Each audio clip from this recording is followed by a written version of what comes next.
রোদ রাগী চোখে শুভ্রের দিকে তাকিয়ে বলে ওঠে, রাখ শালা যৌবনের কসম। তোকে তো আজকে আমি সারাদিন সাবান শ্যাম্পু ওয়াশ করবো, মেয়েদের গলায় ঝুলানো না। রোদ শুভ্রের গায়ে আবার সাবান মাখতে থাকে আর বলে, আজকে জন্মের শিক্ষা দিব, বউ থাকতে অন্য মেয়েকে কিভাবে তোর কাছে আসে রে? হ্যাঁ, শুভ্র কাঁদো কাঁদো অবস্থায় বলে। বউ, আমি তো ডাকিনি রিয়াকে।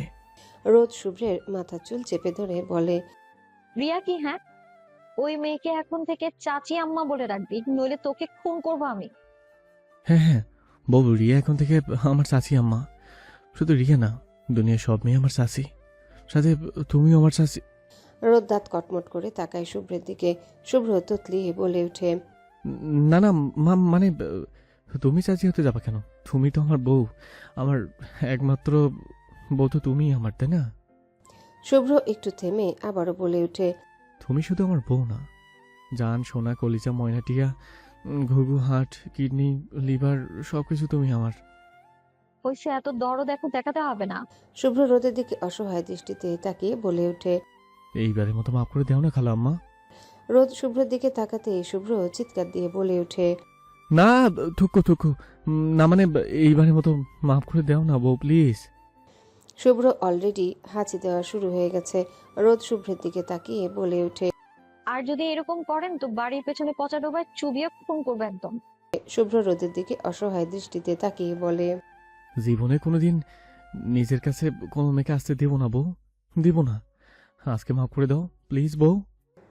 শুভ্র রোদের দিকে অসহায় দৃষ্টিতে তাকিয়ে বলে। রোদ আস্তে আস্তে শান্ত হয়, ওয়াশরুম থেকে বেরিয়ে আসে, তারপর রুম থেকে বেরিয়ে যায়। এদিকে শুভ্রের অবস্থা খারাপ, শরীর শীতে থরথর করে কাঁপছে, চোখ মুখ লাল হয়ে গেছে, বারবার হাঁচি দিচ্ছে। ওয়াশরুম থেকে কোনো রকম জামা কাপড় চেঞ্জ করে বের হয়, বারবার হাঁচি দিতে দিতে ক্লান্ত হয়ে গেছে। আস্তে গিয়ে সোফায় গায়ে দিয়ে বসে, কপালে একটা হাত দিয়ে। শুভ্রের এখন একটা গান খুব করে গাইতে ইচ্ছা করছে। ওই যে একটা গান আছে না, ভালো মানুষ পাগল হইলাম, বউ ঘরে আইনা বিয়া করিলাম, তো না যায় না, রাগে দুঃখে বউয়ের ভয়ে। ইচ্ছে করছে ফ্লোরে হাত পা ছড়িয়ে ছিটিয়ে কাঁদছে, কিন্তু সে যদি এরকম কাঁদে তো বিশ্ব রেকর্ড ভেঙে যাবে যে শুভ্র চৌধুরী কিনা বউয়ের ভয়ে কাঁদছে। নো নো নো নো, কাঁদা যাবে না, কন্ট্রোল শুভ্র, কন্ট্রোল। শুভ্র মাথার সামনে ঝুঁকে চুল চেপে ধরে বিড়বিড় করে বলে ওঠে, এই শুভ্র চৌধুরী কিনা তার এই 400 গ্রাম বউকে ভয় পাচ্ছে? ছ্যা ছ্যা ছ্যা ছ্যা ছ্যা, শালার জিন্দেগি। মানতে হবে বস, পুঁটি মাছের মতো বউয়ের কথায় আমাকে চলতে হবে। তা না হলে তো বলা যায় না, সত্যি সত্যি যদি নর্দমার পানিতে চুবায়। শুভ্র রোদের তখনকার কথা মনে পড়তে মাথা তুলে ঢোক গিলে আর বিড়বিড় করে বলে, নো নো নো নো, বউয়ের কথা শুনে চলতে হবে। যদি না শুনি, বউ আমাকে সত্যি সত্যি পচা পানিতে ডোবাবে। আর সবাই যদি জানে আমার বউ আমাকে পানিতে চুবিয়েছে, তাহলে আর আমার ইজ্জত থাকবে না। শুভ্র এইসব কথাই ভাবছিল। এমন সময় রুমের ভিতরে নিলয় ঢুকে ফোনে ওয়াচ চালাতে চালাতে। ওয়াচ শুনে শুভ্রের কষ্ট যেন আরো দ্বিগুণ বেড়ে যায়। নিলয়ের ফোনে তাহেরি হুজুরের ওয়াজ বলছে, এই সমাজে নারী নির্যাতনের বিচার হয়, কিন্তু আমরা পুরুষরা যে প্রতিনিয়ত বইয়ের হাতে নির্যাতন হই সেই বিচার হয় না। পুরুষরা নারীদের থেকেও অসহায়, কারণ বউ রাগ করে বাপের বাড়ি যেতে পারে, কিন্তু আমরা পুরুষরা রাগ করে কোথাও যেতে পারি না। আমাদের পুরুষরা সব জায়গায় নির্যাতনের শিকার। মানবতা আজ কোথায়? নিলয় বলে ওঠে। মানবতা হাসো আমার কোলে। শুভ্র বসা থেকে দাঁড়িয়ে বলে। ঠিক ঠিক, আমরা পুরুষরা সব জায়গায় নির্যাতনের শিকার। নিলয় শুভ্রের দিকে তাকিয়ে ফোন বন্ধ করে বলে, ব্রো ঠিক বলেছ, আমাদের পুরুষদেরই কোনো স্বাধীনতা নেই। এতদিনই একটা ঠিক কথা বলছিস ভাই, আস্তে আস্তে গাধা থেকে মানুষ হচ্ছে। নিলয় শুভ্রের দিকে তাকায়, কে বুঝতে পারছে না তার ভাই তার প্রশংসা করলো নাকি অপমান করলো। কথাটা মাথা থেকে ঝেড়ে নিলয় বলে ওঠে, ভাই, তোমার বউয়ের বান্ধবী আমাকে আজকে পুরো বাড়ি জুতা নিয়ে তাড়া করেছে। তুমি বলো ভাই, এটা কি ঠিক কাজ করেছে? শুভ্র বিড়বিড় করে বলে, বউ যেমন তার বান্ধবী তো তেমনই হবে, তাই না? কিছু বললে ভাই? না কিছু না। নিলয় শুভ্রের দিকে খেয়াল করে ভ্রু কুচকে তাকায়, তারপর বলে, ভাই তোমার কি হয়েছে? চোখ মুখে এরকম লাল কেন? না কিছু হয়নি, আগে বল তুই এখানে কেন? আমি বিচারের জন্য এসেছি। কিসের বিচার? তোমার বউয়ের বান্ধবী মানে তোমার শালি আমার বিয়ান আমাকে পুরো বাড়ি জুতা নিয়ে দৌড়ানি দিছে, সেই বিশ্বাস যায়। শুভ্র ভ্রু কুঁচকে তাকায়, তারপর বলে, তোকে তো আর এমনি এমনি জুতা নিয়ে দৌড়েনি। আগে বল কি রকমটা ঘটিয়েছিস। নিলয় কাচুমাচু করে বলে ওঠে, আমি আই লাভ ইউ বলেছিলাম। ভাই এটা তো খারাপ কথা না, কিন্তু এই জন্য কি আমাকে জুতা নিয়ে দৌড়ানি দিবে বলো? এটা তো একদম উচিত করেনি। ভালোবাসার কথা বলা তো খারাপ কিছু না, কিন্তু তার জন্য কি জুতা নিয়ে দৌড়ানি দিবে? সেটাই তো ভাই, আমি রোদ ভাবিকে বললাম, ভাবি বলতে আছে ঠিক করছে, জুতা নিয়ে দৌড়ানি দিছে। আর সেই জায়গায় যদি সে থাকতো নাকি ঝাড়ু নিয়ে দৌড়ানি দিত। একদম ঠিক কথা বলেছে তোর ভাবি, তোকে ঝাড়ু দিয়ে পেটানো উচিত ছিল। নীলা যে তোকে জুতা মারেনি, এটাই তো তোর সাত কপালের ভাগ্য। নিলয় চোখ বড় বড় করে তাকায় শুভ্রের দিকে, অবাক হয়ে বলে, কি বলছো ভাই? এইমাত্র বলে ঠিক করেনি, এখন বলতে আছে সব ঠিক করেছে। বাহ ভাই বাহ। শুভ্র নিলয়ের দিকে তাকিয়ে বলে ওঠে, আমার বউ যখন বলেছে তুই ঠিক করিসনি, মানে তুই ঠিক করিসনি। আমার বউ যেটা বলছে সেটাই সত্য। নিলয় কাঁদো কাঁদো হয়ে বলে। ভাই তুমিও? শুভ্র হতাশ হয়ে বলে, আরে ভাই, বউ ছাড়া কোনো গতি নেই। বিয়ে কর, তাহলে বুঝবি ভাইয়ের কষ্টটা। ভাই তোমাকেও কিভাবে নির্যাতন করে? আরে ভাই বলিস না, কি বলবো দুঃখের কথা। সকাল সকাল ওই রিয়ানা থুকু, ওই চাচি আম্মা আমার গালে এসে ঝুলে পড়ে, আর সেটা তোর ভাবি দেখে ফেলে। চুল টেনে রিয়াকে রুম থেকে বের করে, আর আমাকে এই শীতে 3 থেকে 4 ঘন্টা ধরে সাবান শ্যাম্পু দিয়ে ইচ্ছে মতো ওয়াশ করেছে। আর আমাকে এটাও বলেছে, আর যদি কখনো এমন দেখে তো আমাকে পচা নর্দমা চুবাবে। আমাকে খুন করার হুমকি দিয়েছে ভাই। নিলয় হাসবে নাকি কাঁদবে বুঝতে পারছে না। নিলয় বলে ওঠে, ভাই চলো আমরা কদু থানায় গিয়ে কেস করব। তুমি করবে তোমার বউয়ের নামে, আমি করব আমার বেনের নামে। কি বলছিস তুই? পুরুষ নির্যাতনের বিচার হয়, তা নিয়ে কেস লেখানো যায়? যাবে না কেন? অবশ্যই যাবে। বাংলাদেশে যদি নারী নির্যাতনের বিচার হয়, তো পুরুষ নির্যাতনেরও বিচার হবে। আর আমার ভাই দিনের পর দিন নির্যাতন হয়ে হবে বউয়ের কাছে, আর আমি ভাইবে চুপচাপ দেখব? সেটা আমি মানব না, মানি না। ভাই তুই আমার কষ্টটা বুঝলি? ভাই তুমি চলো, আমরা এক্ষুনি গিয়ে কেস করে আসবো। নিলয় শুভ্রের হাত ধরে দরজার সামনে নিয়ে যায়। শুভ্র থেমে গিয়ে বলে, এই গাধা, আমার যদি ফেস দেখিয়ে যায় তো প্রেস মিডিয়ার কাছে খবরটা গেলে ব্রেকিং নিউজ হবে যে বাংলাদেশের টপ বিজনেসম্যান শুভ্র চৌধুরী বউয়ের হাতে মার খায়। সত্যি বলছো তো ভাই? কথাটা তো ভেবে দেখিনি। আচ্ছা চলো, আমরা হুডি পরে মাস্ক করে তারপরে যাব। ওকে চল। দুপুর 11টা। থানার সামনে মাথায় হুডি পরে দাঁড়িয়ে আছে শুভ্র আর নিলয়। থানার সামনে বোর্ডে লেখা কদু থানা। নিলয় শুভ্রের দিকে তাকিয়ে বলে, ভাই চলো। সমস্যা হবে না তো? ব্রো আমি আছি তো। আজকে আমাদের পুরুষ নির্যাতনের বিচার করতেই হবে, তা না হলে এই থানা আমি বোম মেরে উড়িয়ে দিব। শুভ্র বউয়ের ভয়ে কি করছে সে নিজেও জানে না। বাড়ি থেকে কোনো রকম সবার চোখ ফাঁকি দিয়ে বেরিয়ে আসে। নিলয় শুভ্র থানার ভিতরে যায়। থানা অফিসারের সামনে গিয়ে দাঁড়ায়। অফিসার একটা চেয়ারে হেলান দিয়ে চোখ বন্ধ করে বসে আছে। নিলয় অফিসারের দিকে তাকায়। অফিসার এক হাতে ব্যান্ডেজ আর কপালেও ব্যান্ডেজ করা। নিলয় কাশি দিয়ে গলা পরিষ্কার করে বলে, এই যে স্যার আছেন। স্যার শুনতে পাচ্ছেন স্যার?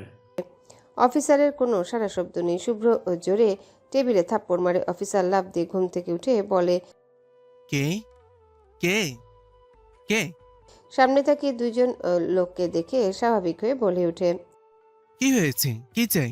নিলয় তেতে উঠে বলে, থানায় মানুষ কিসের জন্য আসে? কেস লেখাতে আসছে। কিন্তু আপনি তো দেখি থানায় বসে পড়ে পড়ে ঘুমাচ্ছেন। সরি স্যার, আসলে রাতে ঘুম হয়নি তো, এই জন্য ঘুমোচ্ছিলাম। কেন, সারা রাত কি বউ আপনাকে পিটিয়েছে, সেই জন্য কি ঘুমাতে পারেননি? অফিসারের মুখটা চুপসে যায়। আস্তে করে বলে, সরি স্যার, আর এমন হবে না। আপনারা বসুন আর বলুন আপনাদের সমস্যা কি। নিলয় শুভ্র সামনে থাকা চেয়ারে বসে পড়ে। চেয়ারে বসে নিলয় বলে, আমরা একটা বিচারের জন্য এসেছি, আর একটা কেস লেখাবো। জি স্যার বলুন, কি নিয়ে কেস লেখাবেন? আপনার কি সঠিক বিচার করতে পারবেন? কি যে বলেন স্যার, এই কদু থানা সব দিক থেকে এগিয়ে।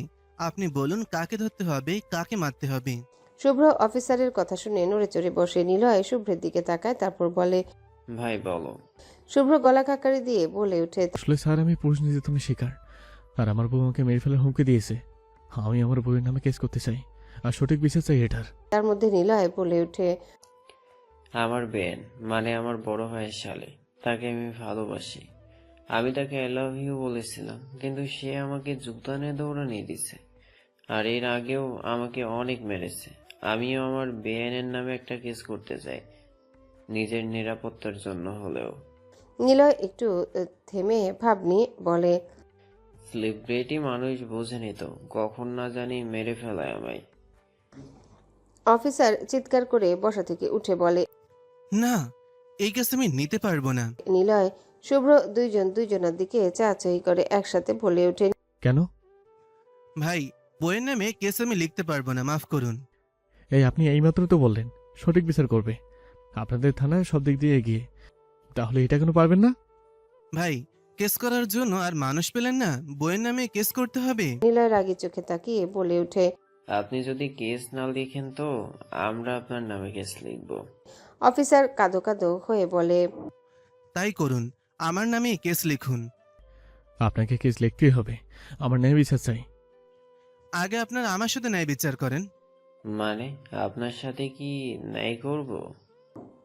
অফিসার নিজে চেয়ার থেকে উঠে শুভ্র আর নিলয়ের কাছে এসে তাদের কাছে চেয়ার টেনে ব্যান্ডেজ করা হাত নিয়ে আস্তে করে বসে, তারপর বলে। আপনারা যে সমস্যায় ভুগছেন, আমিও সেই সমস্যায় ভুগছি।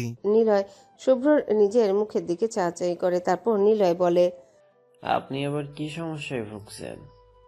আমার দুঃখের কথা বলি, শোনেন। এই অফিসার, আমরা কেস লেখাতে আসছি, আপনি কেস লিখুন, আপনার দুঃখের কথা শুনতে আসিনি। অফিসার অসহায় দৃষ্টিতে তাকায় এই শুভ্র নিলয়ের দিকে। লিওন থাম, শোন আগে উনি কি বলতে চায়। নিলয় চুপ হয়ে যায়। শুভ্র নিলয় অফিসারের দিকে তাকায়। অফিসের বাম হাতে ব্যান্ডেজ, ডান হাত দিয়ে পকেট দেখে রুমাল বের করে। মুখ মুছে নিলয় শুভ্রর দিকে তাকিয়ে দীর্ঘশ্বাস ফেলে বলে ওঠে। ভাই, বিয়ে করেছি আজ 20 বছর, এখনো প্রতি রাতে বইয়ের হাতে প্যাদানি খাই। নিলয় শুভ্র অবাক হয়ে তাকায়। অফিসার আবারও বলে ওঠে। অবাক হচ্ছেন তাই তো ভাই? পুলিশ অফিসার হয়ে বইয়ের হাতে মার খাই কেন? শুধু খাই না, সাথে গিলিও। ভাই, এই যে দেখতে আছেন, হাতে কপালে ব্যান্ডেজ, এই সব কিছুই বইয়ের দেওয়া ভালোবাসা। অফিসার একটু থেমে পুনরায় আবারও বলে। কালকে সারা রাত ঝগড়া করেছে, যার জন্য সকালে দেরি করে ঘুম থেকে উঠি। সকালে নাস্তা করতে পারিনি, এই জন্য বউর আগে ফুলদানি ছুঁড়ে মারে আর কপাল ফেটে যায়। ভাই, কপাল ফাটছে তাতে কোনো দুঃখ নেই, দুঃখ শুধু একটাই, বউ গরম খুন্তি দিয়ে হাত পুড়ি দিয়েছে। আর এই সব কিছু করার কারণ হচ্ছে বউয়ের সাথে একদিন তুমুল ঝগড়া হয়। তারপর একদিন বলেছিলাম যে তোমার থেকে আমার এক্স ভালো ছিল, সে খুবই কেয়ার করতো আমাকে, তুমি একটা দরজাল। আর সেই দিন থেকেই আমার উপরে নির্যাতন শুরু। প্রতিদিন সকালে নাস্তা বানিয়ে অফিসে আসতে হয়, এমনকি বাসায় গিয়ে সব রান্নাবান্না কাজ আমাকেই করতে হয়। ভাই, আজকেও এই পোড়া হাত দিয়ে বাসন মেজে আসছি। ভাই, বউটা ভালোই ছিল, কিন্তু অন্য মেয়ের কথা বলে বিপদে পড়ে গেছি। এখন একটু যদি সর্দি জ্বর কাশিও হয় তো বউ বলে এক্সের চিন্তায় জ্বর এসেছে, সব জায়গায় আমার এক্স এক্স আর এক্স। কথাগুলো বলতে বলতে অফিসার কেঁদে দেয়। নিলয় অফিসারকে সান্ত্বনা দেয়, আর এইদিকে শুভ্র কল্পনায় ডুব দেয়। দেখে রোদ হাতে ঝাঁটা নিয়ে দাঁড়িয়ে আছে আর শুভ্র বাসন বাজছে। কাজ থামলেই রোদ ঝাড়ু নিয়ে বাড়ি দিচ্ছে। শুভ্র চিৎকার দিয়ে বসা থেকে উঠে দাঁড়ায় আর বলে। লিওন গাধার বাচ্চা, চল এখান থেকে। কিন্তু ভাই কেস। রাগ গাধা তোর কেস। বউ যদি আমার একবার জানতে পারে আমি তার নামে কেস করতে এসেছি থানায়, তো আমি শেষ। কিন্তু ভাই আমরা কি ন্যায় পাবো না? রাগ তোর নেই, এখন থেকে বউ যা বলবে তাই হবে। নিলয় চেয়ার থেকে উঠে দাঁড়ায়। শুভ্র অফিসারকে উদ্দেশ্য করে বলে। শুভকামনা স্যার, বিবাহিত জীবনে সুখী হন। বলেই দুজনে থানা থেকে বেরিয়ে আসে। নিলয় থানা থেকে বেরিয়ে শুভ্রকে বলে ওঠে। কাজটা কি ঠিক হলো ভাই? শুভ্র হতাশ হয়ে বলে। তুই কি চাস ভাই তোর ভাবি তোর ভাইকে দিয়ে থালা বাসন মাজাক, রান্না বান্না করাক? যদি না চাস তো কিচ্ছু বলিস না, চুপচাপ বাসায় চল, আর এই বিষয়ে কাউকে কিছু বলিস না প্লিজ। আজ পুরুষ বলে কোনো বিচার পেলাম না। জীবনে কোনোদিন বিয়ে করিস না ভাই। নিলয় শুভ্রকে জড়িয়ে ধরে সান্ত্বনা দিতে থাকে। দুপুর পেরিয়ে বিকেল 4টা কি 4:30 ড্রয়িং রুমে আরাফ চৌধুরী হেনা বেগমের সামনে মাথা নিচু করে দাঁড়িয়ে আছে রুহি আর রোমান। রুহি কাঁদছে, আরাফ চৌধুরী কিছু বলতে যাবে এমন সময় শুভ্র দরজার সামনে থেকে বলে ওঠে, ড্যাড, রোমান রুহিকে ভালোবাসে অনেক আগে থেকেই, আর সেটা আমি জানি। রুহি রোমানের সাথে খুশি থাকবে, ভালো থাকবে। শুভ্র, আমি পাত্রপক্ষকে কথা দিয়ে ফেলেছি। এখন তোমরা কি সব বলছো? ড্যাড, তোমার কথা রাখতে গিয়ে তিনটা জীবন নষ্ট হয়ে যাবে। আমি আমার বোনের সুখ চাই, কারো কথা রাখতে গিয়ে আমার বোনের সারা জীবনের সুখ আমি নষ্ট করতে চাই না। আরাফ চৌধুরী চুপ হয়ে যায়, সোফা থেকে উঠে নিজের রুমে চলে যায়। শুভ্র হেনা বেগমের কাছে এসে বলেন, দাদি, আমার বোন ওখানেই সুখে থাকবে। আমি যেটা মনে করি, রোমান রুহি দুজনকে ভালোবাসে, আর আমাদের উচিত ওদের চার হাত এক করে দেওয়া। হেনা বেগম মুচকি হেসে বলে ওঠে, আমার তো রোমান দাদু ভাইকে অনেক আগে থেকেই পছন্দ। ওরা যদি বলতো তাহলে আমরা কখনোই দ্বিমত করতাম না। আর হ্যাঁ, ওদের বিয়েতে আমার কোনো আপত্তি নেই। রোমান রুহি গিয়ে হেনা বেগমকে জড়িয়ে ধরে। হেনা বেগম মুচকি হেসে দুইজন দুই হাত দিয়ে আগলে নেয়। হেনা বেগম শুভ্রের দিকে তাকিয়ে বলে ওঠে, শুভ্র, আমি চাই অহনা আর রুহির বিয়ে একসাথেই হোক। একই দিনে তুই সব কিছুর ব্যবস্থা কর। হেনা বেগম একটু চুপ থেকে বলে ওঠে, শুভ্র শোন। শুভ্র নিজের রুমে যাওয়ার জন্য পা বাড়িয়েছিল, দাদির ডাকে পা থেমে যায়। পেছনে ফিরে প্রশ্ন সুইচ দৃষ্টিতে তাকায় হেনা বেগমের দিকে। হেনা বেগম বলে ওঠে, আমি চাই অহনা রুহির বিয়ের সাথে সাথে তোর আর ওদের বিয়েটাও হোক আনুষ্ঠানিকভাবে। শুভ্র কিছুক্ষণ হেনা বেগমের দিকে তাকিয়ে বলে ওঠে, বিয়ে করা বউকে আর কতবার বিয়ে করব? 2বার বিয়ে করেছি, এটাই অনেক। আমি তোর কোনো কথা শুনতে চাই না। অনুষ্ঠান করে আমার 3 নাতি নাতনির বিয়ে হবে। শুভ্র চুপচাপ হেনা বেগমের কথা শুনছে। হেনা বেগম আবারও বলে ওঠে, আমি চাই তোদের বিয়ে গ্রামের বাড়িতে হোক, আমাদের পুরনো জমিদার বাড়িতে। কিন্তু দাদি। কোনো কিন্তু না, এটা মনে করবি তোর দাদির মরার আগের শেষ ইচ্ছে। শুভ্র আর কোনো কথার উত্তর খুঁজে পায় না, দীর্ঘশ্বাস ফেলে বলে ওঠে, তোমরা যা ইচ্ছা করো। কথাগুলো বলে সিঁড়ি বেয়ে উপরে নিজের রুমে চলে যায়। এদিকে রোদ ড্রয়িং রুমের এক পাশে দাঁড়িয়ে সবকিছু শুনছিল। শুভ্র যেতেই রুহির কাছে গিয়ে ধীরিম ধীরিম কিল বসায় রুহির পিঠে। রুহি ব্যথায় কুকিয়ে ওঠে। রোদ রাগি চোখে রুহির দিকে তাকিয়ে বলে ওঠে, তলে তলে এত কিছু আর আমি কিছুই জানি না? আমাকে তুই বললি না পর্যন্ত। রুহি এক হাত দিয়ে পিঠ ডলতে ডলতে বলে ওঠে, ভাবিজি, তুমি যা ভাবছো সেই সব কিছু না। আহারে, তোমরা তলে তলে টেম্পো চালাও আর আমি বলেই হরতাল। রুহি রোদের সামনে গিয়ে হাঁটু গেড়ে বসে কান ধরে বলে ওঠে, সরি আমার ভাবিজান, প্লিজ এবারের মতো মাফ করে দাও। রুহি আর রোদের খুনসুটি দেখে হেনা বেগম রোমান মুচকি হাসে। রোদ রুহিকে তুলে জড়িয়ে ধরে বলে, এরপর যদি আমার থেকে কিছু লুকাস তো আর মাফ করবো না কিন্তু। আর এমন হবে না ভাবি। ড্রয়িং রুমে বসে আর কিছু টুকটাক কথা বলে সবাই চলে যায়। রোদ পা টিপে টিপে রুমের ভিতরে ঢুকে। রুমে আশেপাশে চোখ বলে কিন্তু কোথাও শুভ্র নেই। রোদের চোখে ব্যালকনিতে যায়। শুভ্র ব্যালকনিতে চেয়ারে বসে কি যেন করছে ল্যাপটপে। রোদ পা টিপে টিপে ব্যালকনিতে গিয়ে পিছন থেকে শুভ্রর গলা জড়িয়ে ধরে। রোদ ভেবেছিল শুভ্র ভয় পাবে বা চমকে যাবে, কিন্তু শুভ্র স্বাভাবিক আছে। রোদ শুভ্রের সামনে ঘুরে শুভ্রের হাত থেকে ল্যাপটপ নিয়ে টি টেবিলের উপর রাখে। শুভ্রর কোলের উপর গলা জড়িয়ে ধরে বসে পড়ে। শুভ্র এক হাত রোদের কোমর চেপে ধরে বসে। রোদ শুভ্রের গলা জড়িয়ে ধরে বলে ওঠে, আমি আপনাকে পেছন থেকে জড়িয়ে ধরলাম আর আপনি ভয় পেলেন না কেন? শুভ্র রোদের নাক টেনে বলে ওঠে। তোমার মধ্যে ভয় পাওয়ার মতো কি আছে? রোদ চোখ মুখ ছোট ছোট করে তাকায়। শুভ্র রোদের চোখের সামনে পড়ে থাকা চুলগুলো সরিয়ে দিয়ে বলে ওঠে, তোমার জামাই যে সকাল থেকে বাসায় নেই, সেই খোঁজ খবর কি রাখো? এটা ফোনও তো দেওনি। আসলে আমি ফোন দিতে ভুলে গিয়েছিলাম। শুভ্র দীর্ঘশ্বাস ফেলে হতাশ হয়ে বলে, হ্যাঁ সেটাই তো, না জানি আমায় কোনদিন ভুলে যাও। রোদ শুভ্রের কথা শুনে দুষ্টু হেসে শুভ্রের গলা শক্ত করে জড়িয়ে ধরে। দুষ্টুমি স্বরে গেয়ে ওঠে, কোথায় আছো, কেমন আছো প্রাণের দামড়ারে? আমি ভুলি নাই তোমারে। হোয়াই? দামরা কে? রোদ দাঁত কেলিয়ে হেসে বলে ওঠে, কেন আপনি? আমাকে কোন দিক দিয়ে তোমার দামরা মনে হয়?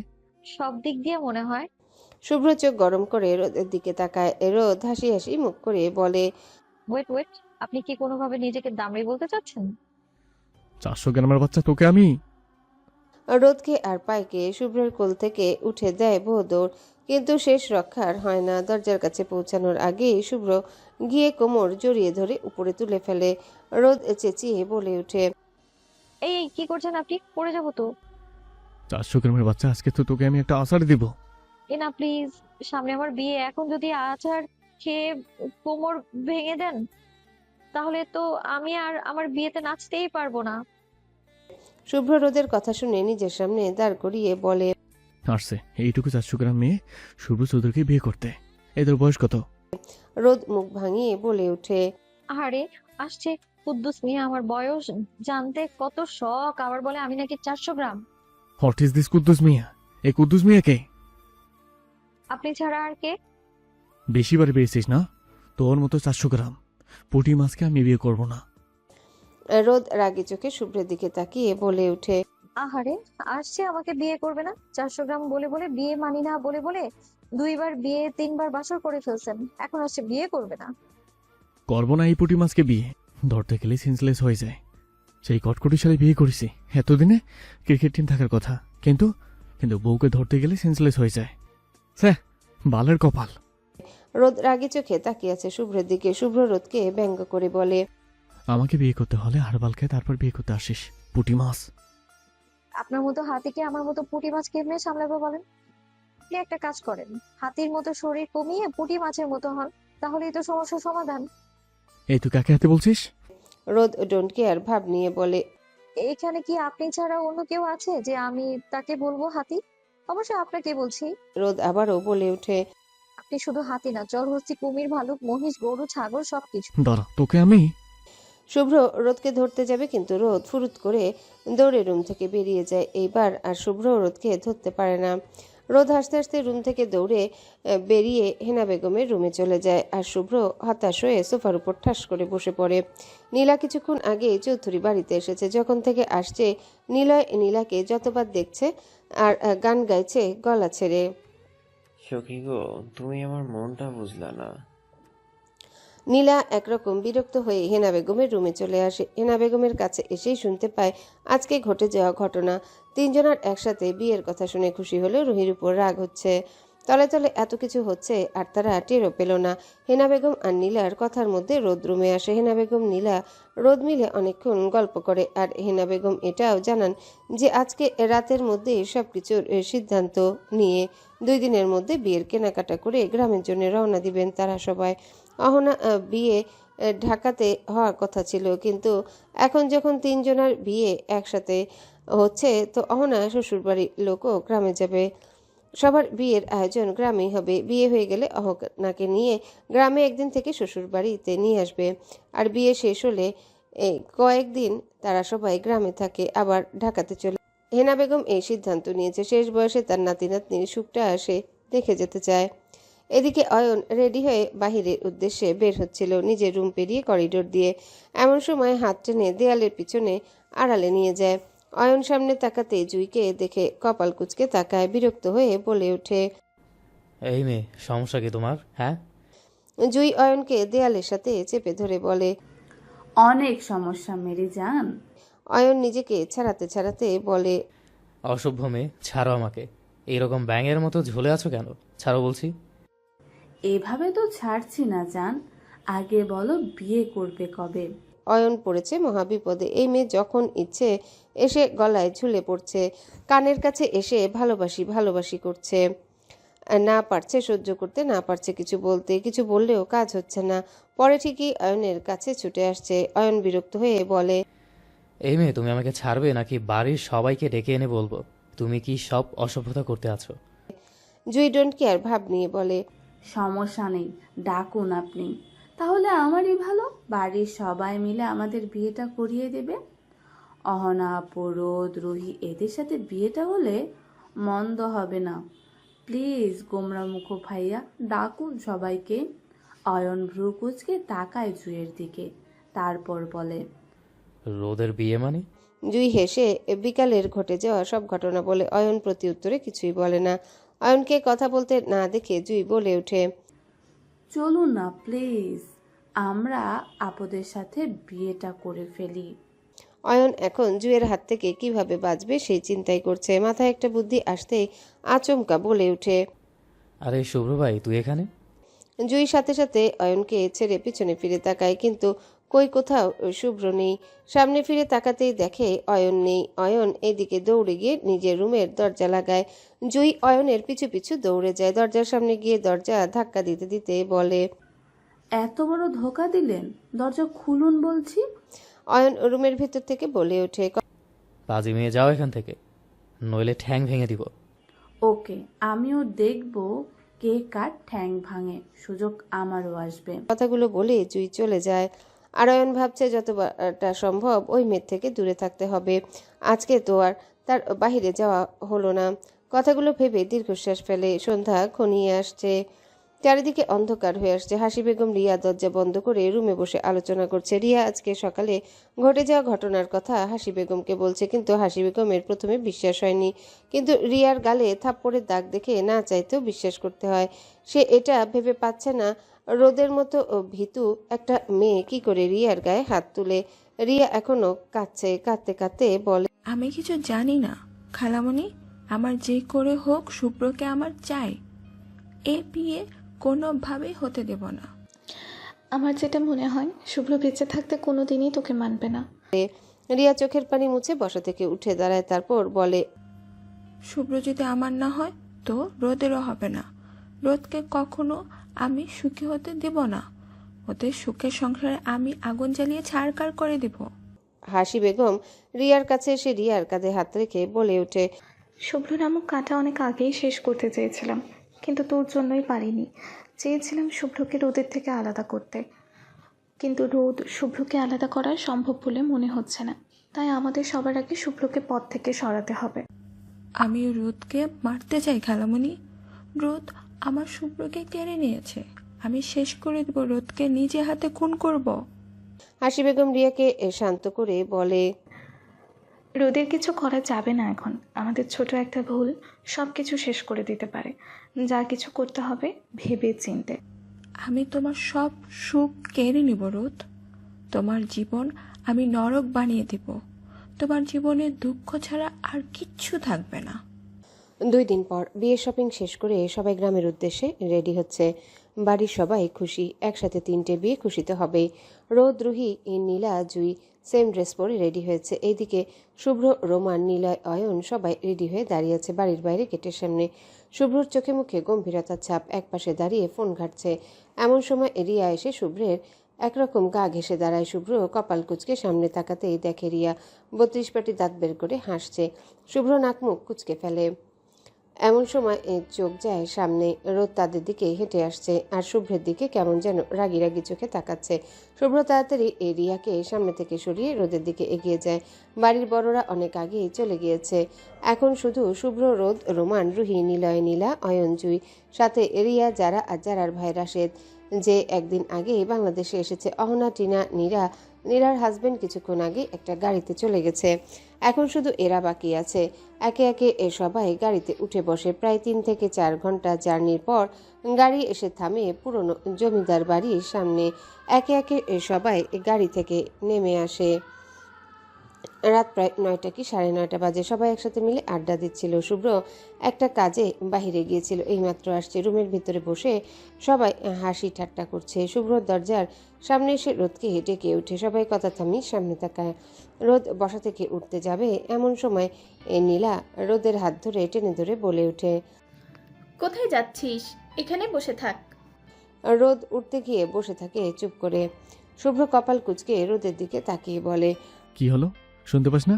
রুমে আয়। রোদ বসা থেকে আবার উঠতে যায়, কিন্তু নীলা রোদকে আবারও থামিয়ে দিয়ে বলে ওঠে। সমস্যা কি দুলা ভাই? বউ ছাড়া কি থাকতে মন চায় না? নীলার কথা শুনে সবাই মুখ টিপে হাসে। নীলার সাথে সাথে জুই বলে ওঠে।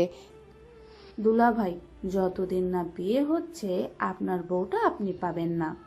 বউ ততদিন আমানত হিসাবে আমাদের কাছে থাকবে।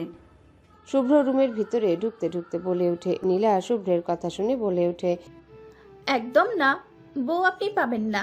বিয়ের পর বউ পাবেন, তার আগে না। আগে বিয়ে হোক, তারপর বউ নিবেন। শুভ্র শার্টের হাতা গোছাতে গোছাতে বলে। জুই জোরে জোরে চিৎকার করে বলে ওঠে, বউ আমরা দিব না, বউ যদি নিতে চান তো বিয়ে করে নিয়ে যান। জুইয়ের কথায় সবাই সায় জানায়। রোদ লজ্জায় মাথা নিচু করে বসে আছে। শুভ্র তপ্ত নিঃশ্বাস ফেলে। এই শালী নামক শত্রুদের জন্য তার বউ ছাড়া থাকতে হবে। শুভ্র কোনো কথা না বলে হনহন করে রুম থেকে বেরিয়ে যায়। শুভ্র যেতে রুমের সবাই শব্দ করে হেসে ওঠে, আর রোদকে সবাই এটা ওটা বলে লজ্জা দিতে থাকে। এই সব কিছু দেখে রাগে ফুঁসছে রিয়া আর যারা। রাত প্রায় 12টা। বাড়ির পাশে গার্ডেন দোলনায় বসে আছে রোমান আর রুহি। রুহির কোলে মাথা রেখে আকাশের দিকে তাকিয়ে আছে রোমান আনমনে আকাশের দিকে তাকিয়ে বলে ওঠে, সবকিছু কেমন স্বপ্নের মতো মনে হচ্ছে রুহি। তোমাকে আমি এইভাবে পেয়ে যাব সত্যিই ভাবিনি। রুহি রোমানের কথায় মৃদু হাসে। রোমানের চুলে আলতো হাত বোলায়, তারপর বলে, আমি সত্যি অনেক ভাগ্যবতী গায়ক সাহেব, আমি আপনার মতো একজন ভালোবাসার মানুষ পেয়েছি। পৃথিবীর সুখী মানুষদের মধ্যে আমি একজন, কারণ আমি আমার ভালোবাসার মানুষটাকে নিজের করে পেয়েছি। রোমানের কথাগুলো শুনে রুহির চোখের কোণে পানি চিকচিক করছে। বাহির এখন হালকা শীত পড়েছে, থেকে থেকে ঠান্ডা হাওয়া বইছে, যার জন্য রুহি কেঁপে কেঁপে উঠছে। রোমান রুহির কোল থেকে মাথা তুলে রুহির দিকে তাকায়, দুই হাতে চোখের পানি মুছে দিয়ে বলে ওঠে, যদি একটাবার বুক ছিঁড়ে দেখাতে পারতাম যে তোমার চোখে পানি দেখলে আমার ঠিক কত হৃদয় পড়ে, তাহলে তুমি আর কখনোই এইভাবে নিজের চোখের পানি ফেলতে না। রুহি রোমানের কথা শুনে চোখে পানি নিয়ে হেসে ওঠে। রোমান রুহির কপালে নিজের কপাল ঠেকিয়ে তপ্ত নিঃশ্বাস ফেলে বলে ওঠে, শোনো আমার বোকা নারী, এইভাবে কাঁদবে না, তোমার ওই দুই চোখের পানি মানায় না। রুহি রোমানকে জড়িয়ে ধরে ভাঙা গলায় বলে, আমাকে এত কেন ভালোবাসেন গায়ক সাহেব? রোমান রুহিকে জড়িয়ে ধরে বলে ওঠে, জানি না, তবে ভালোবাসি আমি তোমায়, একটু বেশিই ভালোবাসি। আমার বোকা নারীকে ভালোবাসি, আমার সীমাবতীকে। আমার বোকা নারীকে ছাড়া আমার জীবন অর্থহীন, তুমিহীন, আমি শূন্য। বুঝতে পারছো পাখি? রুহি রোমানের বুকে মাথা রেখে বলে ওঠে, কি ভয়ঙ্কর আপনি, কি ভয়ঙ্কর আপনার ভালোবাসা। আপনার ভালোবাসা আমি কি দিয়ে শোধ করব? কিছু দিয়েই শোধ করতে হবে না, তুমি শুধু আমার হয়ে থেকো সারা জীবন আমার পাশে, এর চেয়ে বেশি কিছু আমি চাই না। লাল শাড়ি পরবে, সাথে লাল টিপ, সুন্দর করে দুই চোখে কাজল পরে আমার জন্য লাল টুকটুকে বউ সেজে বসে থাকবে, আর আমি তোমাকে সারা জীবন এর জন্য আমার করে নিব। রুহি রোমানকে যত দেখছে ততই অবাক হচ্ছে। একটা মানুষ ঠিক আর কতভাবে ভালোবাসতে পারে। রোমানকে না দেখলে কখনোই জানতো না। নিঃসন্দেহে সে পৃথিবীর সব থেকে ভাগ্যবান নারী। কথাগুলো মনে মনে ভেবে হাসে রুহি। তারপর রোমানের দিকে তাকিয়ে বলে ওঠে, আমি তো এতটাও সুন্দর না, তাহলে আপনি আমার প্রেমে কিভাবে পড়লেন? আর এতটা ভালো কেন বাসলেন আমায়? রোমান রুহিকে পেছন থেকে জড়িয়ে ধরে আকাশের দিকে তাকায়। সুন্দর একটা চাঁদ উঠেছে আকাশে, আশপাশটা হালকা কুয়াশায় ঢাকা। রোমান রুহির কাঁধে ভারী নিঃশ্বাস ফেলে বলে ওঠে, আপনি হয়তো জানেন না আপনি আমার চোখে কতটা সুন্দর, কতটা আবেদনময়ী। আমি সেই দিন মরেছি, ধুকে ধুকে মরেছি। যখন এই শ্যামকন্যাকে দেখেছিলাম আমার সময় ধমকে গিয়েছিলাম। সেটা হয়তো সেই বোকারানি জানতো না। যদি জানতো তাহলে কি আর আমাকে এত কষ্টে পোড়াতো? রুহি কোনো কিছু বলছে না, চুপচাপ রোমানের কথা শুনছে। রাত প্রায় 1টার কাছাকাছি। ছাদের এক কোণে দাঁড়িয়ে হাতে জ্বলন্ত সিগারেট নিয়ে পেছনে ফিরে দাঁড়িয়ে আছে শুভ্র। এতক্ষণ বিছানায় শুয়ে এপাশ ওপাশ করেছে, কিন্তু কোনোভাবেই ঘুম তার চোখে ধরা দিচ্ছে না। আর ঘুম না আসার কারণ হচ্ছে তার বউ। ইদানিং খুব বাজে অভ্যাস হয়ে গেছে শুভ্রের। রোদকে ছাড়া রাতে তার চোখে ঘুম ধরা দেয় না। বউকে নিজের কাছে আনার জন্যে কতই না চেষ্টা করলো, কিন্তু বাড়ির সবাই আটঘাট পেতেই নেমেছে। বউ নিয়ে ভারত পাকিস্তান যুদ্ধ করেছে, কিন্তু তাতেও লাভ হয়নি। শেষমেশ হেরে গেছে বউ পাওয়ার যুদ্ধে। শুভ্র বিরক্তিতে সিগারেটের বাকি অংশ ঠোঁটে রেখে টান দেয় আর বিড়বিড় করে বলে ওঠে, বাহ শুভ্র, শেষমেশ তুইও বউ পাগল হয়ে গেলি। এই 400 গ্রাম বউয়ের জন্য দেহ মন পুরে সব ছাই হয়ে যাচ্ছে। কিরকম বেয়াদব বউ পেয়েছি। হ্যাঁ, বউ তার সারাদিন গলায় ঝুলে থাকবে, কিন্তু না, বউকে এসে সারাদিন হারিকেন দিয়ে খুঁজে পায় না। দিন দিন তার ভিটামিন অভাব হচ্ছে। শুভ্রের এখন আফসোস হচ্ছে, এত বছর বউটা রেখে বিদেশে কেন পড়ে থাকলো। খুবই লজ্জার বিষয়। এতদিনে 3-4 বাচ্চার বাপ হয়ে যেত। এই সব কিছুই ভাবছিল আর সিগারেট খাচ্ছিল। সিগারেট শেষ করে ছাদ থেকে নেমে আসে। আর এইদিকে রোদ, নীলা জুইয়ের সাথে গভীর ঘুমে আচ্ছন্ন। শুভ্রের সারা রাত ছটফট করতে করতেই যায়, ঘুম আর তার চোখে ধরা দেয় না। সকাল 8টা, পুরো বাড়ি সাজানো হচ্ছে। বিকালে মেহেন্দি অনুষ্ঠান, তারপর কালকে গায়ে হলুদ। ছেলে মেয়ে সবাই আলাদা আলাদা গায়ে হলুদ দেওয়া হবে। ছেলে পক্ষ মেয়ে পক্ষ আলাদা আলাদা করে দেওয়া হয়েছে। শুভ্র, অয়ন, রোমান, নিলয় অহনার হাজবেন্ড। শুভ্রের দাদার পুরনো বাড়ির পাশে আরেকটা বাড়ি রয়েছে, আর সেখান থেকেই তাদের বিয়ের সব অনুষ্ঠানের আয়োজন করা হয়েছে। হেনা বেগম সবাইকে নিয়ে সকাল সকাল সেই বাড়িতে চলে গেছে। যতদিন বিয়ে না শেষ হচ্ছে ততদিন সব ছেলেরা এই বাড়িতে থাকবে। বাড়ির সামনে গার্ডেনে খুব সুন্দর করে সাজানো হচ্ছে। কিছুক্ষণ আগে ঘুম থেকে উঠেছে রোদ। বাড়িতে অনেক মেহমান, আশেপাশের মানুষের আনাগোনা। জুই, রুহি অনেক আগেই উঠেছে। রোদের ঘুম থেকে উঠতে দেরি হয়ে গিয়েছে। এদিকে শুভ্র ভীষণ বিরক্ত। তাকে কোন নিয়মে বেঁধে রেখেছে। তার বিয়ে করা বউয়ের কাছে কেউ তাকে যেতে দিচ্ছে না, আর বউটাও হয়েছে ভারী বজ্জাত। এইদিকে যে জামাই তার বিরহে পুড়ছে সেটা তার বউ দেখছে না। শুভ্রের রাত থেকে মেজাজ চটে আছে। একতলা বাড়ির সামনে গার্ডেন দাঁড়িয়ে ফোন টিপছে। আপাতত ফোন টিপা ছাড়া কোনো কাজ সে দেখছে না। আশেপাশে কিছু লোকজন বাড়ি সাজাচ্ছে। শুভ্র অনেকবার রোদকে খোঁজার চেষ্টা করেছে, কিন্তু এই মেয়েকে আশেপাশে কোথাও দেখা যাচ্ছে না। বাড়ির একপাশে গায়ে হলুদের স্টেজ সাজানো হচ্ছে। শুভ্র হাতে থাকা ফোনটা নিজের পকেটে রেখে বাড়ি থেকে বেরিয়ে আসে। রাত প্রায় 8টা। বাড়ির সব মেয়েরা একসাথে বসে মেহেদি পড়ছে। রোদ, রুহি, অহনা গায়ে সবুজ রঙের লেহেঙ্গা, হালকা সেজে তিনজনকে অসম্ভব সুন্দর লাগছে। এইদিকে ছেলেদের সবাই মেহেদি দিয়ে দিচ্ছে নিলয়। হেনা বেগমের কাছ থেকে মেহেদি দিয়ে দেওয়া দায়িত্ব নিয়েছে। রোমান, অহনার হাজবেন্ড, সবার হাতে মেহেদি একরকম লেপে লেপে দিচ্ছে ইউটিউব দেখে। আশেপাশে সবাই চোখ বড় বড় করে তাকিয়ে আছে। শুভ্র একপাশে চেয়ারে চোখ মুখ শক্ত করে বসে আছে। এইদিকে নিলয়ের মেহেদি পড়াতে গিয়ে বেহাল অবস্থা। আর রোমানের তো মনে হচ্ছে হার্ট অ্যাটাক হবে। কোনো মতে নিলয়ের কাছ থেকে ছাড়া পায় তাহলে আর মেহেদি পড়তে বসবে না। সবাই মেহেদি পড়তে রাজি হলেও শুভ্রকে কোনো মতে মেহেদি দিতে রাজি করাতে পারেনি কেউ। আমাদের স্পেশাল মেহেদি আর্টিস্ট নিলয় মেহেদি দেওয়া শেষ করে নিজেই নিজেকে বাহবা দিতে থাকে। এদিকে সবার সামনে বড় মুখ করে বলেছে তাদের বিয়ের আয়োজন তারা ছেলেরাই করতে পারবে, মেয়েদের দরকার নেই। তাই কাউকে কিছু বলতেও পারছে না। 2 হাতে মেহেদি পরে নিজের রুমে গিয়ে নীলাকে দিয়ে শুভ্রকে ফোন দেয় রোদ। ফোনের শব্দ পেয়ে দেখে রোদের ভিডিও কল। প্রথমবার কল বাজতে বাজতে কেটে যায়, পরে আবারও দিলে রিসিভ করে। ধমকে যায় শুভ্র। সবকিছুই যেন স্তব্ধ হয়ে গেছে। ঘোর লাগা দৃষ্টিতে তাকিয়ে আছে ফোনের দিকে। 2 হাতে মেহেদি, পরনে সবুজ রঙের লেহেঙ্গা, সাথে হালকা সাজ। অসম্ভব সুন্দর লাগছে রোদকে। শুভ্র আনমনে স্পষ্ট স্বরে বলে ওঠে, মাশাল্লাহ, অসম্ভব সুন্দর লাগছে আমার ছোট ফুলকে। রোদ লজ্জায় মাথা নিচু করে ফেলে। শুভ্র ফোন দিয়ে বসা থেকে উঠে অন্যদিকে যায়।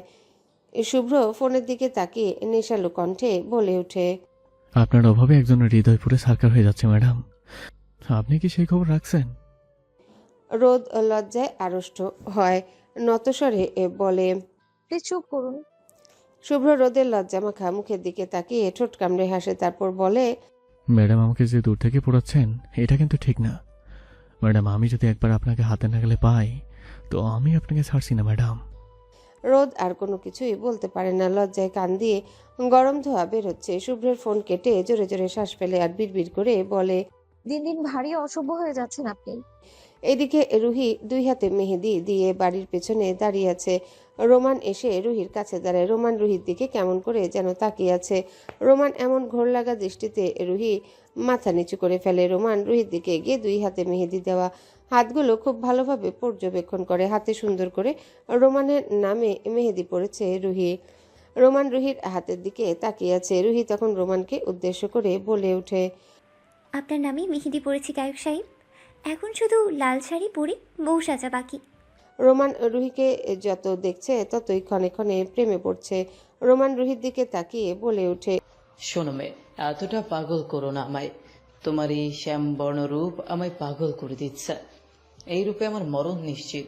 রুহি বিচলিত হয়ে বলে ওঠে, প্লিজ মরার কথা বলবেন না। আপনার সাথে এখনও আমার সংসার করা বাকি, তাই এখন মরা যাবে না। যে করে হোক বেঁচে থাকতে হবে। রোমান রুহির কথায় মুচকি হাসে। রুহির দিকে এগিয়ে এসে কপালে আলতো চুমু খেয়ে বলে ওঠে, ঠিক বলেছ, এত তাড়াতাড়ি মরা যাবে না। রোমানের কথায় রুহিও হাসে।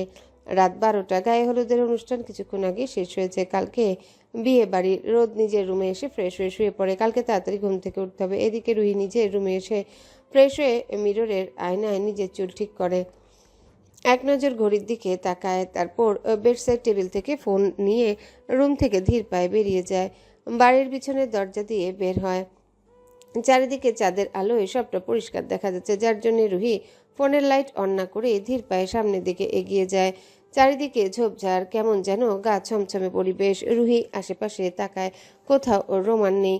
রোমান রুহিকে বাসার পিছনের দিকে আসতে বলেছিল দেখা করবে বলে, কিন্তু রুহি রোমানের কোথাও না দেখে হাঁটতে হাঁটতে বাড়ি খেতে জঙ্গলের কিছুটা ভিতরে চলে যায়। হাঁটতে হাঁটতে সামনে যেতে কিছু শব্দে পা থেমে যায়।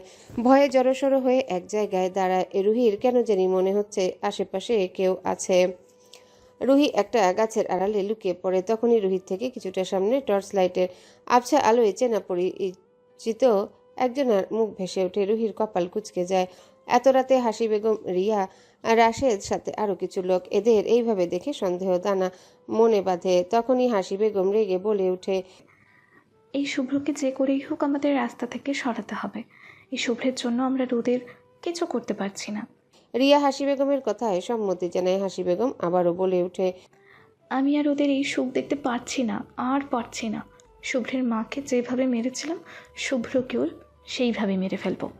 রুহি ভয়ে নিজের মুখ চেপে ধরে। চেনা মানুষের এই অচেনা রূপ সে যেন মানতে পারছে না। রাশেদ রাগে গজগজ করে বলে ওঠে, অনেক হয়েছে। শুভ্র শুভ্র, এই শুভ্রের গল্প এবার শেষ করতে হবে।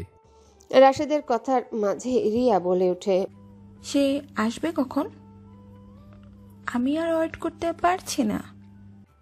এখনই এসে পড়বে। রুহি অবাক হয়। সব সত্যি জেনে তার হাত পা থরথর করে কাঁপছে। রুহি মনে মনে বলে ওঠে, তার মানে আমার মাকে এরা সবাই মিলে চক্রান্ত করে খুন করে। নির্দোষ রোদকে ফাঁসিয়ে শুভ্রকে ভুল বুঝিয়ে এত বছর ধরে দূরে রেখেছে। রুহির কান্না যেন আরো বেড়ে যায়। সামনে তার ভাই আর রোদের বড় বিপদ, সেটা সে ভালোভাবেই বুঝতে পারছে। এরই মধ্যে সবার সামনে একজন হুডি পরা লোক হাজির হয়। মুখটা ভালো করে দেখা যাচ্ছে না। সবাই মিলে সবকিছু আলোচনা করছে। এদিকে রুহি আড়াল থেকে সব ভিডিও করছে। এমন সময় ফোনে রিংটোন শব্দ হয়। রোমান কল করছে। রুহি তাড়াহুড়ো করে ফোনটা চেপে ধরে, কিন্তু রিংটোন থামছে না। অন্ধকারাচ্ছন্ন নীরব জায়গা। ফোনের রিংটোন শব্দ পেয়ে সবাই ভয় পেয়ে যায়। আমাদের আশেপাশে কেউ আছে, তাড়াতাড়ি ধরো রাশেদ। রুহি ভয় পেয়ে যায়। গাছের আড়াল থেকে বের হয়ে দৌড়ে চলে যেতে নেয়, কিন্তু পায়ের সাথে গাছের লতা পাতা বেজে নিচে পড়ে যায়। সাথে সাথে রাশেদ এসে রুহিকে ধরে ফেলে। হাসি বেগম, রিয়া, হুডি পরা লোকটাও আসে। রুহির হাতে থাকা ফোনটা কিছুটা দূরে পড়ে যায়। আর রুহিকে দেখে সবাই অবাক হয়। রুহি 2 হাত শক্ত করে ধরে আছে রাশেদ। হাসি বেগম রক্তচক্ষু নিয়ে তাকিয়ে আছে। রুহি নিজেকে ছাড়ানোর জন্যে পোচরা মুচড়ি করছে, কিন্তু কোনোভাবেই ছাড়াতে পারছে না। রুহি বলে ওঠে, ছাড়ুন আমাকে। আপনাদের এই নিকৃষ্ট রূপ বাড়ির সবাইকে জানাবো আমি। চুপ থাক তুই, আগে নিজেকে বাঁচা, তারপর আমাদের কথা ভাবিস। তোরা সবাই মিলে আমার মাকে মেরেছিস। আমি তোদের কাউকে ছাড়বো না, কাউকে না। রুহির কথায় সবাই অট্টহাসিতে ফেটে পড়ে। রুহি সবার দিকে অবাক হয়ে তাকিয়ে আছে। আপন মানুষগুলোর এমন রূপ মেনে নিতে পারছে না। রুহি রাশেদের হাতে কামড় বসায়। রাশেদ ব্যথায় হাত ধরে কুকিয়ে ওঠে। কিছু দূরে দৌড়ে যেতে রাশেদ গিয়ে রুহিকে ধরে পরপর 4টা থাপ্পড় মারে। পাশে হাসি বেগম, রিয়া দাঁড়িয়ে আছে। রিয়া বেগম থুবড়ে মাটিতে পড়ে আছে। রাশেদ গিয়ে রিয়ার চুলগুলো শব্দ করে চেপে ধরে বলে ওঠে, আমাকে আঘাত করিস? এত সাহস তোর? তোকে তো আমি। তোমাদের কাউকে ছাড়বে না ভাইয়া। তোমরা আমার মাকে খুন করেছো, কাউকে ছাড়বে না, শেষ করে ফেলবে। হুডি পরা লোকটা রুহির পায়ের উপর নিজের জুতো পিষে ধরে। রাগে শক্ত কণ্ঠে বলে ওঠে, শুভ্রের গল্প সারা জীবনের মতো শেষ করে দিব আমি। কি আপনি কেন এমন করছেন আমাদের সাথে? হাসি বেগমের দিকে তাকিয়ে বলে ওঠে, মেজো মা, কেন এমন করলে? কি এমন করেছিল আমার আম্মু? মেজমা? রুহির কথায় হাসি বেগম রাশেদের দিকে তাকিয়ে বলে ওঠে, রাশেদের ঘ্যান ঘ্যান আর সহ্য হচ্ছে না। এই গল্প তাড়াতাড়ি শেষ কর। এ যদি বেঁচে থাকে তো আমাদের এত বছরের খেলা শেষ। রাশেদ রুহির দিকে লালসা দৃষ্টিতে তাকিয়ে বলে ওঠে, শেষ তো করবই, তবে এত সুন্দর কচি শরীরের স্বাদ নিয়ে দেখে একটু। রাশেদের কথায় রুহি ঘৃণে অন্যদিকে মুখ ফিরিয়ে নেয়। রাশেদ রুহির গাল ধরতে রুহি মুখে থুতু দেয়। রাশেদ আবার থাপ্পড় দিয়ে চুলে মুঠি ধরে রাগে রি রি করতে করতে বলে, সালি, তোর অনেক তেজ না? আজ তোর সব তেজ শেষ করব।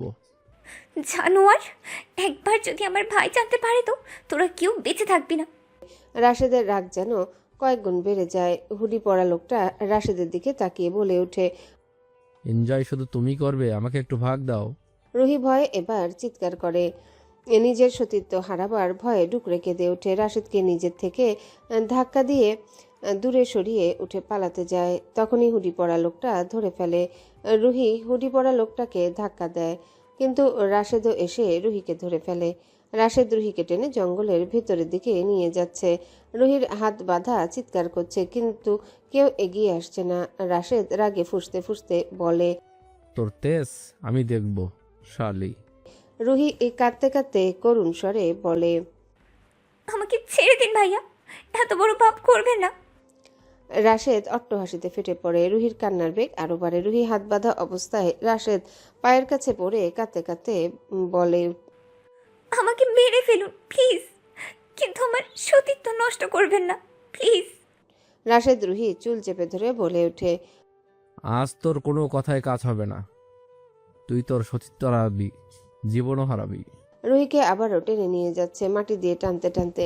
রুহি হাসি বেগমের দিকে তাকিয়ে তারপর বলে ওঠে, মেজমা, মেজো, তুমি আমাকে বাঁচাও মেজমা। মেজমা, আমার গায়ে কলঙ্কের দাগ লাগাতে দিও না মেজমা। তুমিও তো একটা মেয়ে, আমাকে কলঙ্কতি হতে দিও না। হাসি বেগম রিয়ার মুখে কোনো পরিবর্তন নেই। তারা নীরব দর্শক। রুহি আবারও কাঁদতে কাঁদতে বলে ওঠে, রিয়া আপু, আমাকে বাঁচাও প্লিজ, আমাকে বাঁচাও আপু। আমার সাথে এত বড় পাপ তোমরা করো না। রিয়া কিছু বলছে না। তাদের দেখে মনে হচ্ছে রুহির এমন অবস্থা তাদের ভালো মজা নিচ্ছে। রুহি কাঁদতে কাঁদতে বলে ওঠে, আমাকে তোমরা মেরে ফেলো, তারপরও আমার শরীরে তোমাদের নোংরা স্পর্শ দিও না। গায়ক সাহেব, কোথায় আপনি? আপনার শ্যামবতীকে নোংরা করতে চাচ্ছে, প্লিজ তাড়াতাড়ি চলে আসুন। রুহির কথায় যেন কারো মন গলে না। মাটি থেকে টানতে টানতে নিয়ে যায় রাশেদ। রুহি কাঁদতে কাঁদতে করুণ কণ্ঠে বলে ওঠে, আল্লাহ দোহাই লাগে, এত বড় পাপ করবেন না প্লিজ, ছাইড়া দেন আমারে। রুহি হাজারো আকুতি কারো কানে যায় না। রাশেদ রুহিকে টানতে টানতে জঙ্গলের ভেতরে পুরানো এক অন্ধকার বাড়ির সামনে নিয়ে আসে। চাঁদের আলোয় পুরনো বাড়িটা কেমন যেন ভুতুরে বাড়ির মতো দেখাচ্ছে। রুহি হাত পেছন থেকে বেঁধে মুখে কাপড় দিয়ে বেঁধে রেখেছে। আশেপাশে শুনশান নীরবতা। রুহির মুখ দিয়ে কোনো শব্দ বের করতে পারছে না।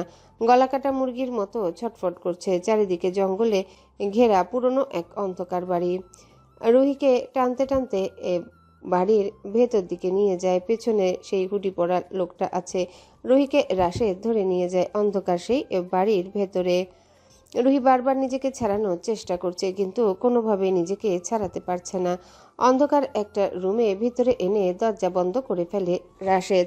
রুহির মুখের বাঁধন খুলে দিয়ে শয়তানি হাসি দিয়ে রুহির দিকে তাকায়। রুহির গলা ভয়ে ছোটাছুটি করছে, কিন্তু কোনোভাবে নিজেকে ছাড়াতে পারছে না। আর রাশেদ রুহির হাত ধরতে রুহি ভয়ে কেঁপে ওঠে। কাঁপা কাঁপা স্বরে বলে ওঠে, দোহাই লাগে আপনার, প্লিজ আমাকে অপবিত্র করবেন না। আর রাশেদের চোখে মুখে হিংস্রতা। রুহির কোনো কথাই এসে কানে নেয় না। রুহি চিৎকার করে কাঁদছে আর বলছে, গায়ক সাহেব, কোথায় আপনি? প্লিজ তাড়াতাড়ি আসুন, আমার কষ্ট হচ্ছে। গায়ক সাহেব, এই পশুর হাত থেকে বাঁচান আমায়। রুহির এমন চিৎকারে রাশেদ রাগে তেতে উঠে বলে, এই শালি চুপ থাক। রাশেদের ধমকে রুহির কান্নায় বেগ আরো বাড়তে থাকে। রাশেদ এর দিকে তাকিয়ে আকুতি স্বরে বলে, আমাকে ছেড়ে দিন প্লিজ, আমাকে অপবিত্র করবেন না। আমার গায়ক সাহেব আমার জন্য অপেক্ষা করছে। চুপ থাক তুই, কেউ বাঁচাতে পারবে না তোকে। আমাকে মেরে ফেলুন, তারপরও আমার গায়ে নোংরা স্পর্শ দিয়ে না, আল্লাহর দোহাই লাগে। রুহির কোনো কথায় রাশেদের মনে মায়া হয় না। রুহি কাঁদছে আর বিড়বিড় করে বলছে, আপনার সাথে আমার আর সংসার হলো না গায়ক সাহেব। এই নিষ্ঠুর পৃথিবী আমাদের ভালোবাসা পূর্ণতা পেতে দিল না গায়ক সাহেব।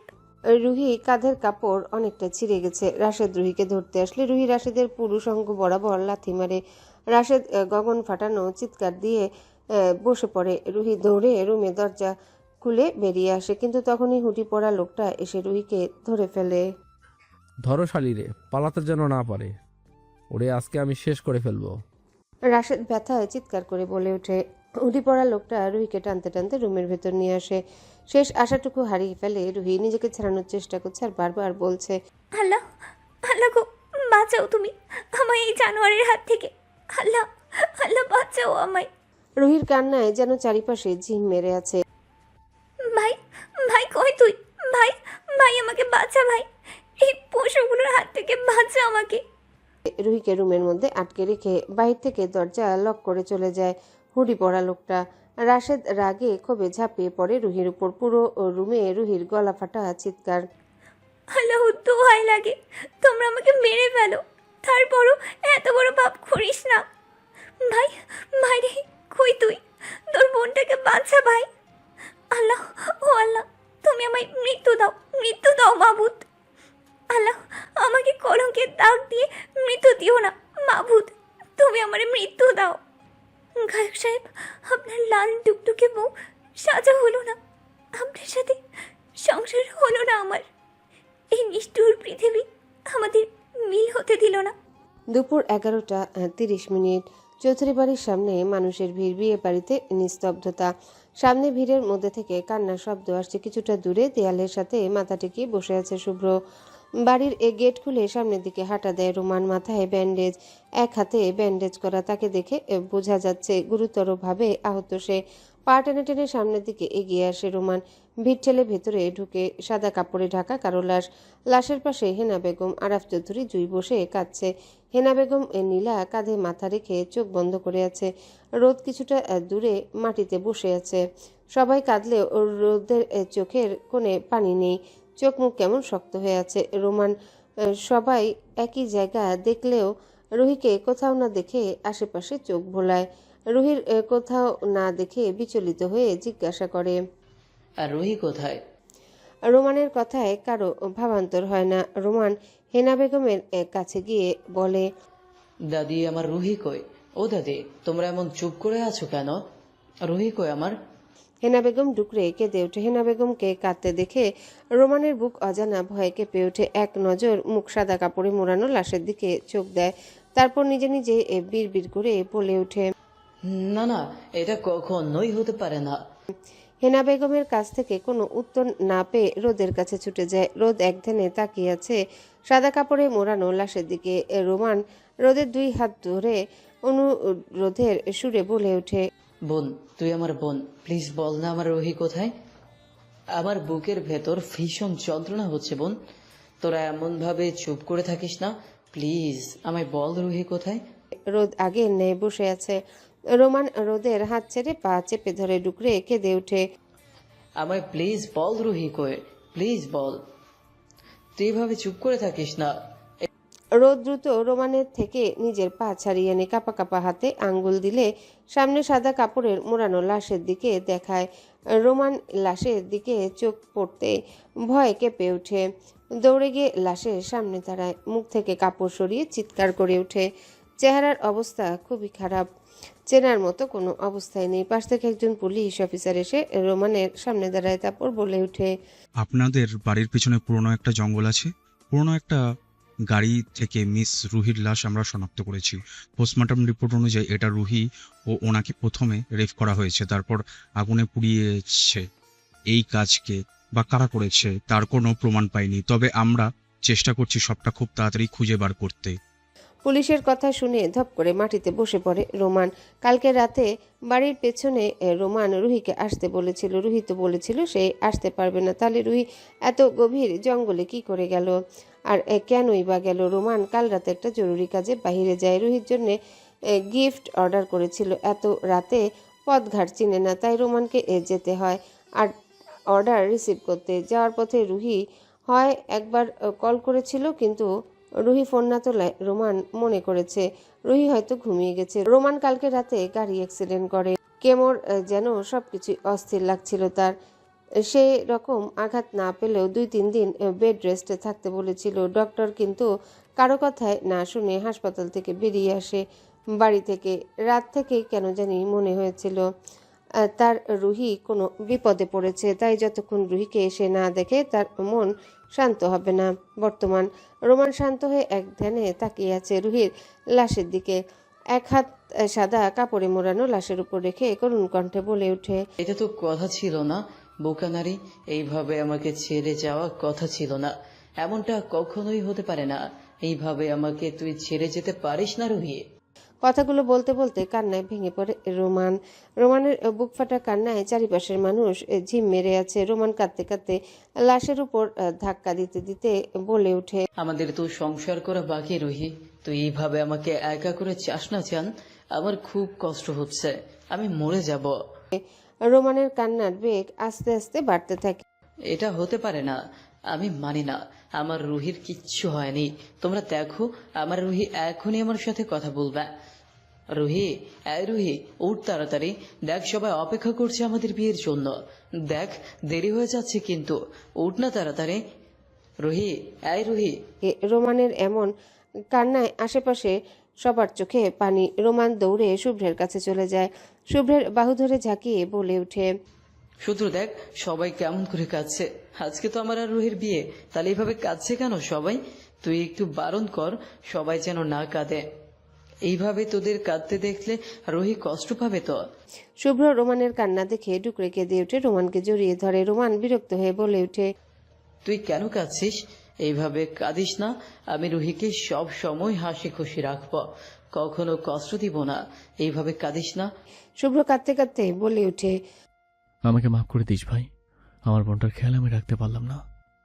আমার কলজার টুকরো বোনটাকে তোর হাতে তুলে দিতে পারলাম না। মাফ করে দিস আমায়। এই জানোয়ারগুলো আমার বোনটাকে শেষ করে দিয়েছে ভাই। ভাই হিসেবে ব্যর্থ আমি, নিজের বোনকে সেভ রাখতে পারিনি। রোমানের হাত হালকা হয়ে আসে, ধপ করে মাটিতে বসে পড়ে বিড়বিড় করে বলে ওঠে, না, এটা হতে পারে না শুভ্র, এটা তো হওয়ার কথা ছিল না। রোমান আকাশের দিকে তাকিয়ে চিৎকার করে বলে ওঠে, হে আল্লাহ, কোন ভুলের শাস্তি আমায় দিলে? আমার কাছ থেকে আমার ভালোবাসা কেড়ে নেওয়ার আগে আমার জানটা নিয়ে নিতে। কেমন করে সইব আমি এই যন্ত্রণা? আমাকে নিয়ে যাও আমার বোকা নারীর কাছে, আমি বাঁচতে চাই না। রোমান আর কোনো কিছু বলতে পারে না। চারদিকে কেমন অন্ধকার হয়ে আসে, ঢলে পড়ে মাটিতে। অতিরিক্ত মাথায় চাপ নেওয়ার কারণে সেন্সলেস হয়ে গেছে। রাত 12টা রুহিকে সেই বিকালে মাটি দেওয়া হয়েছে বাহিরে পিছনে কদম গাছের নিচে। রোমান সেই বিকাল থেকে ইঞ্জেকশন পুশ করে ঘুম পাড়িয়ে রাখা হয়েছে।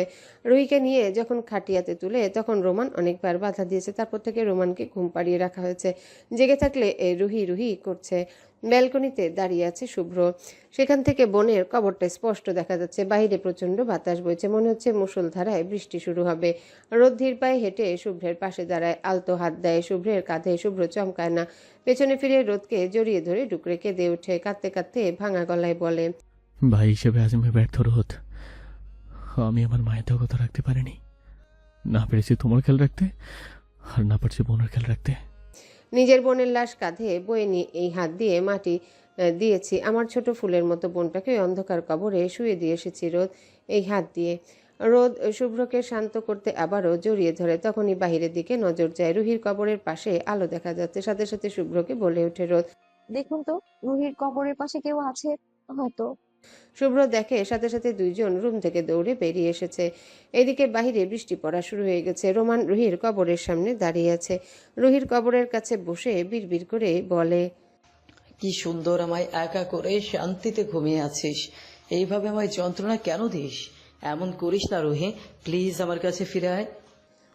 রোমান কাঁদতে কাঁদতে রুহির কবরের মাটি দুই হাতে চাপড়ে ধরে বলে, আমাদের কেন সংসার হলো না? আমাদের তো ছোট্ট একটা সংসার হওয়ার কথা ছিল। এইভাবে কেন চলে গেলি? রোমানের কান্নায় আজ যেন বৃষ্টিটাও তাল মেলাচ্ছে। তুমুল বেগে বৃষ্টি হচ্ছে। তুই তো তোর মতো চলে গেলি, আমায় একা করে কেন গেলি? আমাকেও নিয়ে গেলি না কেন? সময় চলমান, সময় কারোর জন্য থেমে থাকে না, সে তার নিয়মে চলে যায়। রুহি চলে গিয়েছে আজ 1 মাস হলো। চৌধুরী বাড়ি আর আগের মতো নেই। রুহি চলে যাওয়ার সাথে সাথে সব আনন্দ যেন সাথে করে নিয়ে গিয়েছে। হেনা বেগমের অবস্থা খুব খারাপ। আদরের নাতনি হারিয়ে ফেলার শোকে যেন এখনো কাটিয়ে উঠতে পারেনি। এই তো 1 সপ্তাহের মতো হলো সবাই গ্রাম থেকে ঢাকাতে এসেছে।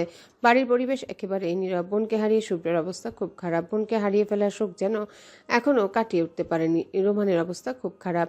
সবাই গ্রাম থেকে আসলেও রোমানকে কেউ আনতে পারেনি। তার এক কথা, সে তার রুহিকে একা রেখে কোথাও যাবে না। সেদিন রাতে রোমানের আর্তনাদে শুভ্র রোদ দুজনে অঝরে কেঁদেছে। রোমান কোনোভাবে মানতে নাড়ছে তার রুহি আর নেই। তার এক কথা, সে তার রুহিকে না নিয়ে একা ঢাকাতে ফিরবে না। সবার মধ্যে শোকের ছোঁয়া থাকলেও হাসি বেগম আর রিয়া এদের কারো মধ্যে সামান্যতম অনুশোচনাটুকু নেই।